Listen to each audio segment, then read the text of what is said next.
Hi there, I'm Blair Burr, a Director of State Government Relations here at NCHA. And I'm James Tucker, NCHA's new Director of Government Relations and Legislative Counsel. I'm very excited to join the association and look forward to working together to advance our legislative priorities at the General Assembly and in Washington, D.C. Thank you for joining us for a quick update.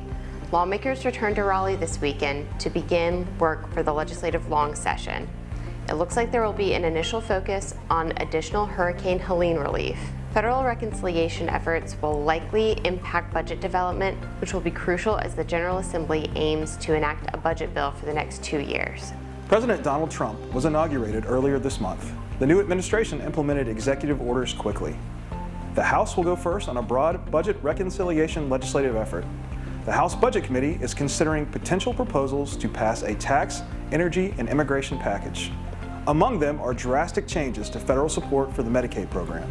This could impact expansion in North Carolina and how hospitals manage care for some of the state's most vulnerable populations. NCHA is evaluating these proposals and has reached out to share concerns with the North Carolina congressional delegation. We will share updates as we learn more. In one of his first executive orders, President Trump began withdrawing the U.S. from the World Health Organization. The process requires 1 year's notice to retreat from the organization when the U.S. will stop contributing funds. Last week, the U.S. Department of Health and Human Services and sub-agencies received a directive to pause external communications from health agencies. This includes scientific reports, updates to websites, social media, and health advisories. The directive runs through February 1st. Additional orders related to healthcare are expected in the coming weeks.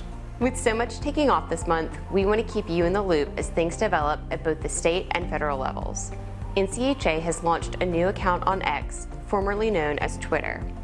Follow us at NCHA.gov/rel for updates from the General Assembly as we monitor committees and legislation and connect with lawmakers throughout the session.